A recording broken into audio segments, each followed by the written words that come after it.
Kam jirtan daawwattoota koo odeeffannoowwan har'aatan isinii dhiyeessaa hanga xumuraattiin waliin turuudhaan odeeffannoowwan an isinii dhiyeessu kana akka hordoftaniif kabajaaniin isin affeera. Paartiin badhaadhinaa qorannoo raawwii hojii kurmaana lammaffaa guyyoota sadiif gaggeessaa ture xumureera. Pireezidaantii itti aanaan paartii badhaadhinaa obbo Adam Faaraa xumura qorannichaa irratti argamuudhaan kallattii hojii kennaniiru.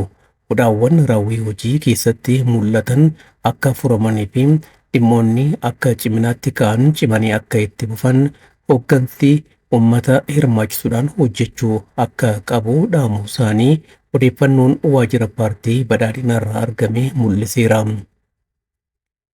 Hidhi haaromsaa walitti hidhamiinsa biyyaalee Afrikaa cimsuudhaaf humna guddaa akka qabu ministeerri muummee ittaanaa fi Ministeerri dhimma alaa obbo Dammaqaa Mokonnon himaniiru.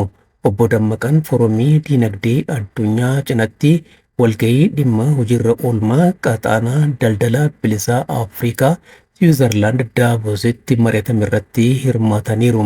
Maricha irrattis qaxaanaa daldala bilisaa Afrikaa hojiirra oolchuun guddina diinagdee ardeettii akka saffisiisu himameera. Marii kana irratti damee dhuunfaatiif xiyyeeffannoon kennamuu akka qabudha kan dhaamame. Waltajjicha irratti ministeerri muummee ittaanaa fi ministeerri dhimma alaa obbo Dammaqaa Mokonnon qaxaanaa daldala bilisaa biyyaalee ardeettii walitti hidhuudhaaf akka gumaachuu himaniiru. Akka fakkeenyaattis daandii xiyyaara Itoophiyaa kaasuudhaan eeran. Kana malees gama anniisaatiin qaxanicha walitti hidhuudhaaf hidhi haaromsaa humna guddaa akka ta'u himuu isaanii ministeerri dhimma alaa beeksiseera. Akka Oromiyaatti har'a godinaalee adda addaatti hojiin misooma sululaa jalqabameera. Naannoo Oromiyaa keessatti hojiin misooma sululaa waggaa waggaadhaan kan hojjetamu ta'uunsaa ni beekama. Har'a guutuu Oromiyaatti godinaalee adda addaa keessatti hojiin misooma sululaa uummanni hedduun irratti hirmaatee jalqabameera. Hojiin misooma sululaa Oromiyaa waggaa baranaa kun guyyoota 60 kan gaggeeffamu akka ta'e beekameera. Pireezidaantiin naannoo Oromiyaa obbo Shimallis Abdiisaa ergaa kaleessa dabarsaniin hawaasi hojii misooma sululaa irratti si'aayinaan akka hirmaatuuf dhaamaniiru. Hojiin misooma sululaa waggaa waggaadhaan gaggeeffamu kun jiraattota kan fayyade ta'uunsaa yeroo adda addaatti himamaatiin jira. Hawaasni rakkoo hongee keessaa akka ba'uuf hojiin misooma sululaa yeroo adda addaatti gaggeeffamu shoora isaa kan gumaache ta'uunsaa ni beekama. Jiraattonni godinaalee Harargee yaada OBN'f kennaniin hojii misooma sululaa irraa faayidaawwan hedduu argachaa jirra jechuun mirkaneessaniiru.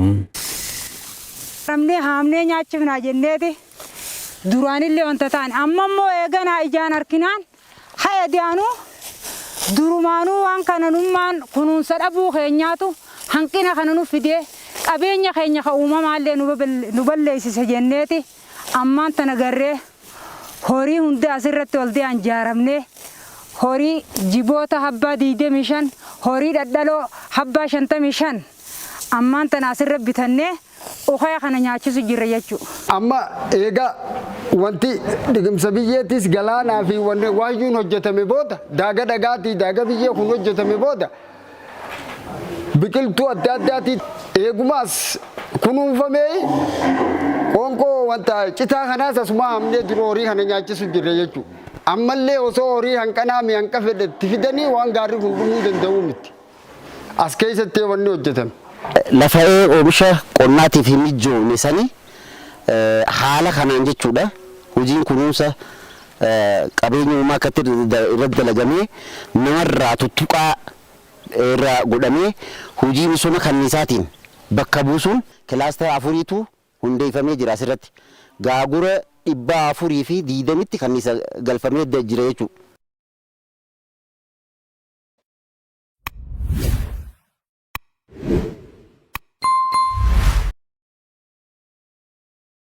Lammiilee Itoophiyaa dhaloota lammaffaa waamicha muummicha ministeeraa Dr. Abiy Ahmed fudhachuudhaan Itoophiyaa dhufaniif Finfinnee Addabaabayii Michoomaatti simannaan taasifameera. Sirna simannaa kanarratti kantiibaa magaalaa Finfinnee Adaanech Abeebee dhaloonni lammaffaa Ameerikaa, Awurooppaa fi kutaawwan addunyaa garaagaraa irraa dhufaniif keessummoonni biroon argamaniiru.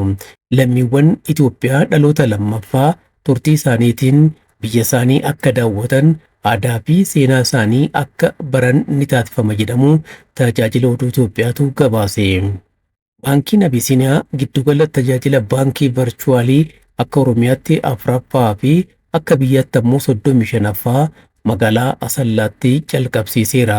Hojii gaggeessaan baankii Abisiiniyaa damee Asallaa obbo Abarraa Ayyaanoo giddugalli tajaajila baankii teeknooloojii virchuwaalii tajaajiloota maallaqa qusachuu, baasii, cheekii, maallaqatti jijjiiruu, akkaawuntii haaraa banachuu, maallaqa biyya alaa sharafachuuf kan kennu ta'uusaa himaniiru.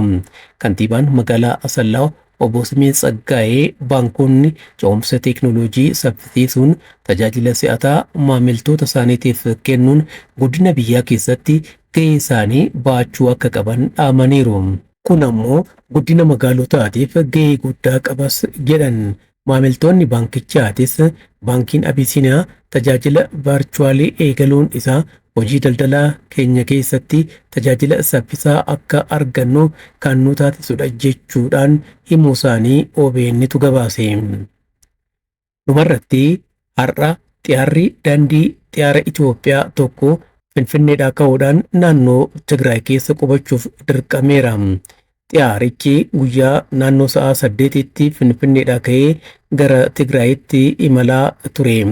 Buufata xiyyaaraa Alula Abbaa Naggaa qubachuudhaaf kan dirqame ta'uun himameera. Namootarra miidhaan hin geenye. Sababni qubannaa isaa gommaan xiyyaarichaa kan miidhame ta'uu isaati jedhameera. Waan hordoftaniif waan dhaggeeffataniif hedduun isin galatoomfadha. Odeeffannoowwan kanneen biroos haaluma wal fakkaatuun isin dhiyeessa. Nagaatti.